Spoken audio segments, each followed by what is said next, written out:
Hi, I'm Sam Nordberg. Welcome to 52 Books in 52 Weeks, and we're up to book 16, where I was given for my birthday Humans of New York. This is the stories behind Humans of New York. Now, if you don't know about it, Humans of New York is a Facebook page which was started by a guy by the name of Brandon, and he started taking photographs of people in New York and sharing their story. And so that's what the book is, just an expansion of all of those bits. Some are just snippets, some are 2 or 3 pages of story if it goes in more depth. But what it is to start with is a gorgeous book of photos, like this, with stories about the people and what it means to them. It's, first of all, an incredibly visual book.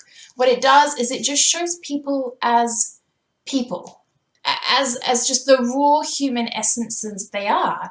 There's no Photoshop, there's no pretty lighting, there's nothing fancy. It's just human beings. Every wrinkle, every crease, every laugh line, from, there are kids in here from the age of 1 to guys in here who are in their 70s, 80s and plus. I think this lady in here is 93. You know what? They're just people. And along that line, then, the stories that go along with it are the same. So some of them have full pages worth of stories that go along with it. And these are stories about people, what made them happy in their life, what made them sad, what they're feeling the most guilty about still. And holy hell, there are some heart-wrenching stories in here. From death of loved ones and family members, to illness and disease, to just critical things that have turned their life around. There are some things in here that make you really grateful for what you have, for the family and friends you have close to you, for your health, for a roof over your head, and all of the other basics that we take for granted. The book isn't all doom and gloom, and it's not all sad. There are some incredible moments in here of people's happiness, what makes them happy, what makes them joyful, stories of love, stories of hope, stories of just life as it is, and the little things that can be found in life that are incredible that we forget about. I smashed through this one. I mean, there's not a huge amount of text. You got to remember, it's a photo book, and the text is secondary, really, to the photos, or complementary, I should say, to the photos. You know what? I read it in 2 evenings. The first half one evening, the second half the next. But it's an incredible look into the life of people, and a timely reminder that we are all just that. We are all human. It's so easy to get caught up, especially in the world of social media, where we look from the outside in on someone else's life. And there are things where we think that their life is all perfect, or that they're not like us because. And it could be anything. It might be culture, it might be religion, it might be gender, it might be age, it might be race, it could be anything. And the reality of it is that on the inside, we are all just people. We feel the same love, we feel the same joy, we feel the same sadness when something is ripped away from us. And that's what this book is an incredible reminder about. So, well, there you go. That was a bit full on. If you haven't read it, or if you can find it, it's an incredible book.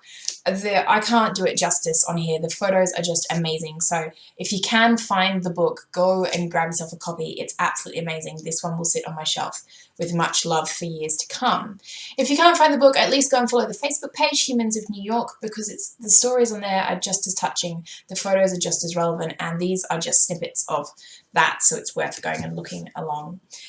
What it was for me was a really good reminder that people are people. It's so easy to get caught up in our own world that when you're walking through a shopping centre, you forget that the lady pushing the trolley down the other aisle in the shopping centre, in the supermarket, in the cereal aisle, is just like you. Her life is just as complicated. She has just as many happy moments and just as many sad moments. And if you're going through a crappy time, there's a high chance she is too. And we forget that when we have road rage or when we get caught up in our own shit, that, you know what, the people receiving that are just people like you. So it was an incredible reminder. It's well worth a look, and I'm very glad that it made it into my 52 books in 52 weeks this year. That's it for this one. I am in the process of reading 2 others. I'm halfway through Whole, which is on audiobook. It's in my car. I will tell you more about that soon. I've also just restarted Lucky Bitch by Denise Duffield Thomas. I have read it in the past, but I'm ready to read it again and take some key notes away. I will be giving away Lucky Bitch when I've finished reading it. I will put some more details up on Facebook for everyone as well. So if it's something that you'd like to read and you don't have a copy, make sure you head over to my Facebook page, which is just Sam Nordberg. All of the details will be there, and you can get your hands on the copy once I've finished with it. That's all for now, and as always, I will see you in the next video.